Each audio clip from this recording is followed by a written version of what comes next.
What's up guys, I'm Phoenix Master 1 and we have got an arcane staff after 2 years finally.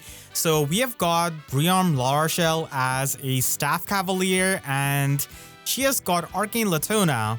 So this is going to be much better than arcane charmer, and I'm kind of surprised that it took us this long.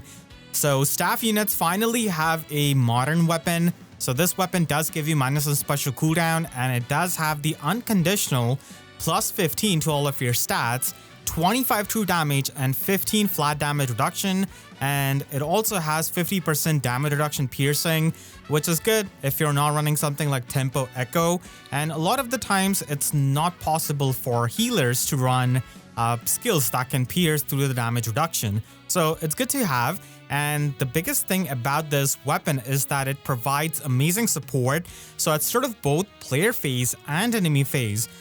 You basically give yourself and the 3 space allies the imbue status, which is going to be giving you the at sort of combat healing, which is really good, and you also have deep wounds, and it does cleanse all of your debuffs and also first 2 penalties from the list. So usually it is going to be taking care of lower priority debuffs like sabotage, exposure most of the time. Now, this cleansing is good. It's kind of similar to Ninja Celine with its 3 spaces and how it can cleanse the first 2 penalties. But the thing is that we have a lot of mid-turn debuffs. So it's not as insane, but still it is useful to have. And the fact that you give the imbue status to your allies is always going to be helpful. So this weapon does provide good support, and the cleansing is certainly going to be really helpful. And this is also at sort of player phase. So this is something that Ninja Celine and Attune Mikai did not have. Their cleansing begins at start of the enemy phase. So that's one of the changes that they have done.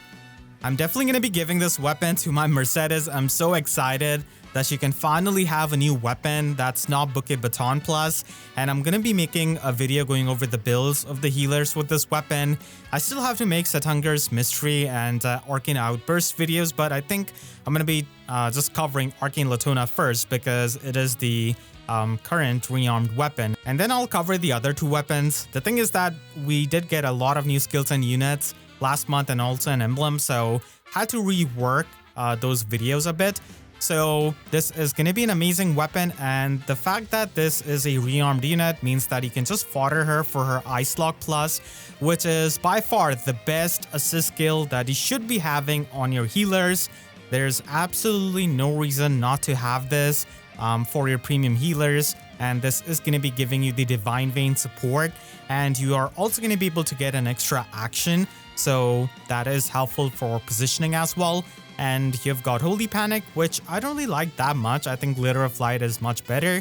I was kind of expecting a new healer special because this year we have gotten a lot of specials: Arc Rival, Logic, Ice Wall, Flame Wall, and stuff like that. So I was expecting maybe some kind of 5 cooldown healer special. That would have been really good, but I guess not. And then she has got her preferred slotty skill, Peerless Beauty. So this is what is going to be setting her apart from the other healers, and this is going to be giving her Omni plus 9 to all of her stats, 7 true damage and 7 flat damage reduction, and it also has the full null follow-up. And one of the big things that she has got over other healers is the fact that she's got potent 100% in the slotty, so she's going to be able to hit much harder because of this. So it is always going to be potent 100% if you meet the speed check, and this skill does give you and your 2 space allies the cancel affinity status because they're trying to pair this up with the Triangle Adept debuff that she can do. So her debuffs are at start of turn and also after the action.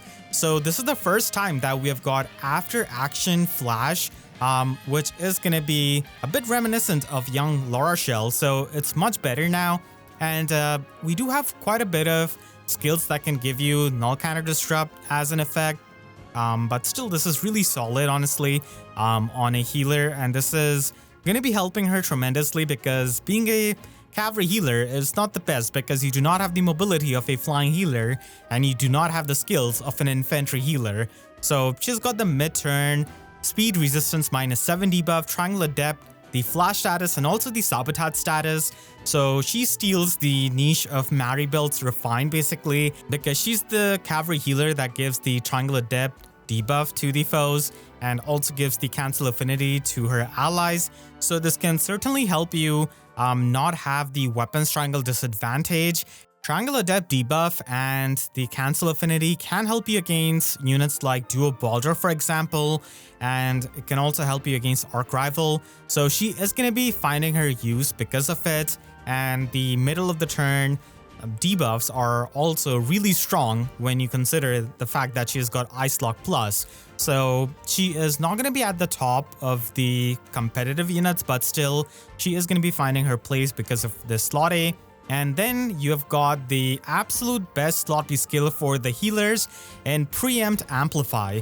So this is going to be having Canto 2 built in, and this is really good because a lot of the times you had to choose between Sigurd Ring or Lindring on your healers, because sniping from far away is really good, but at the same time you want to have some kind of Canto. So now they can have both, and this is going to be helping the armor healers quite a lot. So if any kind of rally or movement assist skill is used by the unit, which is going to be Ice Lock, then you give Preempt Pulse and Attack Liberate to yourself, the target ally, and the allies in 2 spaces of the target ally after the movement. So Attack Liberate is something that we saw on New Year's Heimdallr, so that is going to be good for nuking, and Preempt Pulse is a status that you can always stack up with the Preempt Pulses that is built into the skills and the weapons of a lot of units, so that is also good to have. And the allies that have the Preempt Pulse status are going to be getting additional +7 true damage, and the healer themselves are going to be getting -4 speed and resistance debuff, and you can get up to 15 true damage depending on the number of allies that have got the Preempt Pulse status. So this is much better than Call to Serve from Legendary Sakura, and this is going to be going really well with the Arya skills that a lot of the healers can run in their slot A. And then she's got attack speed, bone assault, so this is going to be giving you the damage reduction piercing status and also attack and speed +6. So you can get extra offenses out of the skill. I kind of wish that they gave her Inside Hone, because you already have a bit of damage reduction piercing with her weapon. So that could have been nice, but still, this is good for the fodder. And Rearmed L'arachel is going to be a solid support healer, but certainly not going to be on the level of Legendary Sakura or Mythic Loki. Then we have got Aided Lute, so I thought they would make maybe Entwined Erika or Ephraim, but surprisingly they have made her an aided unit. So this time she is a red mage infantry unit, and she's kind of reminiscent of aided Yunaka because of her weapon. So this has got -1 special cooldown and pass built in it, and her warping is similar to Yunaka, so she has got the 4-space warp.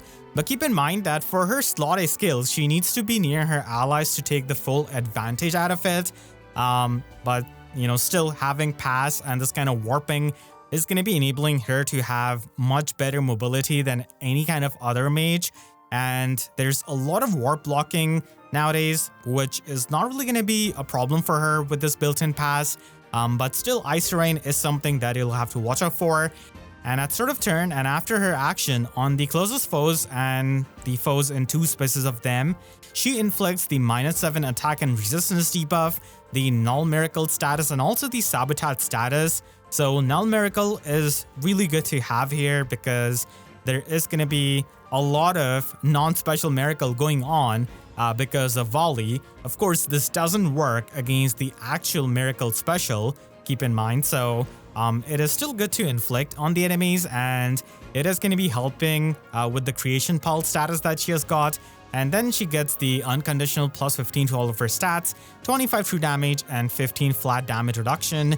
And her stat spread is more geared towards having those one-shots with her attack super boon and also Comet as the special. So another unit with Comet special, and that is what she's going to be relying on with her slotty skill. So she's got superior talent, which is going to be giving her +9 to all of her stats, and these are the visible stats. So this can help with deploy skills, and she has got the null hexblade effect. They are giving this to a lot more units nowadays, I'm seeing. And then she has got an effect which is like a modern blade tome effect, where it is going to be counting the highest total bonuses among herself and the allies in 3 spaces, and the highest total penalties among foe and the foes in 3 spaces of that foe.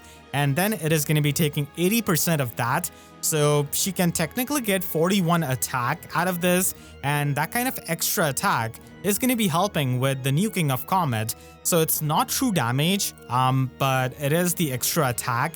And with Comet Special, you need to have high damage output, so that's what this slotty skill is going to be trying to do. So pairing her up with units that can debuff the enemies a lot, and then pairing her up with stuff like Duo Marth or any kind of unit with fringe bonus is going to be helpful, like Winter Egg Thinner, for example. So she is going to be appreciating those buffs so that she can have even more attack, and this also gives her additional 7 flat damage reduction, and she's got the null attack resistance debuffs. So the debuffs are not going to be bothering her, and she also has the innate 50% damage reduction piercing, which does help against units which disable your specials from going off. So having this passively is nice, and at sort of player phase and enemy phase both, she's going to be giving herself and the 2 space allies plus 6 attack and resistance, the Creation Pulse status, and Canto 1.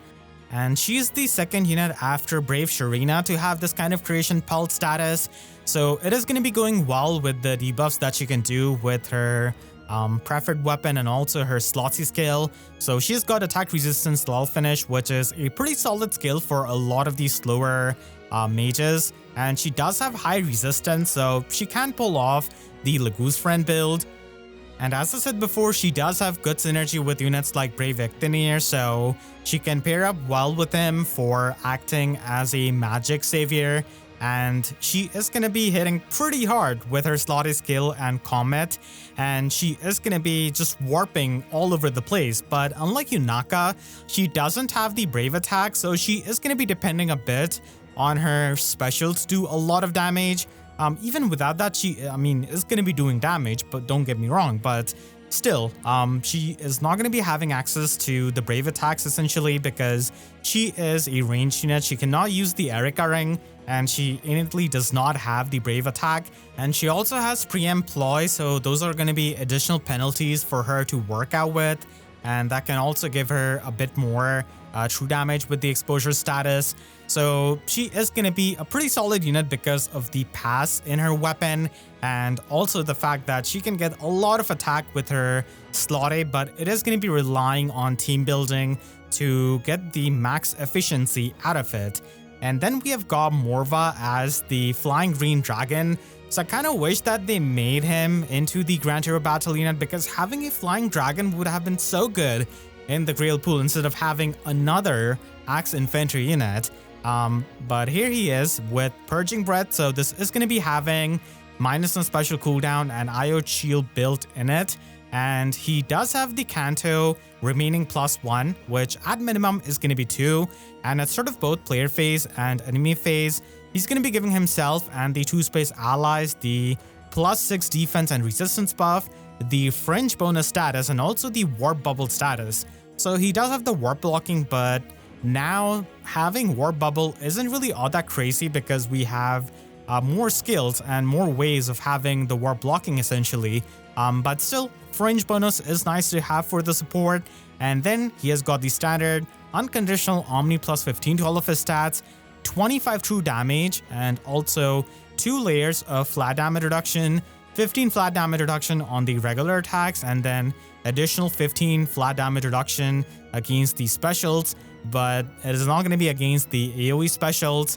And he has got +1 special cooldown per attack, but nowadays we do have quite a bit of tempo effects going around. Even some of the free-to-play weapons have the defensive tempo effect or the tempo effect in the Crux range. So it's not the craziest thing, but overall it's a decent weapon for the support. And the built-in Canto can be good for the positioning, but because of being a Flying Dragon, his options are kind of limited. And he's also a slow Flying Dragon. There is the skill Patience, which he can make use of, but he has got a lot less speed than base 30 speed. So it's going to be a bit hard at non-max investment. And we do not have rejuvenate for these kinds of flying dragons. So it's kind of hard to be tanky for him. And that's why he has got dragon scales. It is at least going to be helping him trigger Dragon Flame a bit easily. And he also has attack resistance, hold guide. So he's going to be having some warping, and he does have the innate Canto in his weapon. So that can be helpful for player phasing. And there's also Emblem Edelgard ring now, so at least you can have the extra action. So overall, he is nothing really too insane, but still a decent support unit because of the weapon that he has got. And he can also run Uplift skill and Crux Echo, so that can just double down on the support that he can provide. And then finally, we have got Franz as the Lance Cavalier, and he just has melee Lance plus.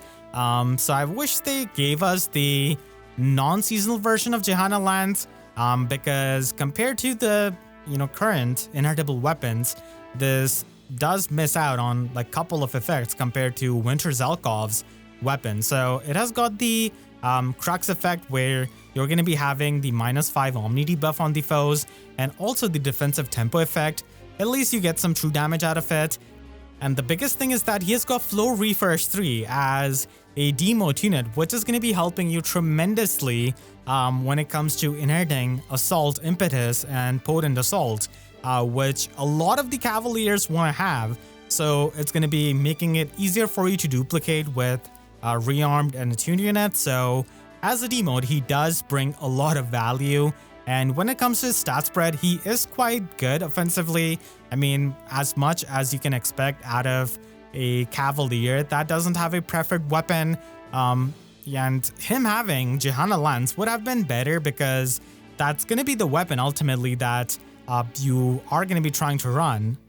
They have Thanos Snap, the Tempest Trial free reward units, but we still have the Grand Hero Battle units, and Garcia is the next free-to-play Grand Hero Battle unit, but unfortunately he does not have a preferred weapon. He just has Hexblade Axe Plus, and his inheritable skills are at least good with Attack Defense Finish 3 and Attack Defense Tempo 3, and his stat spread is not the most insane. Again, what you would expect out of a Grand Hero Battle Axe Infantry unit, but he can at least make use of the Patience skill and also Arena Axe Plus as an inheritable weapon. So he is usable, but I just wish that when they are cutting on these Tempest Trial free-to-play units, at least make the Grand Hero Battle units really strong. Like, you cannot have the excuse of not giving the preferred weapons to these kinds of Grand Hero Battle units when Grommel has such an insane weapon. So overall, this banner is skippable, but I still like this banner quite a lot, because we often complain about the insane power creep, and this banner is kind of modest in its nature. I mean, the units are still strong, but they are not too insane. Usually at the start of January, we do not see some insane banners, and it usually takes a while for them to ramp it up. But still, if any of these are your favorites, then they are worth going for. And especially if you have a favorite healer, then they want to have Arcane Latona as the staff.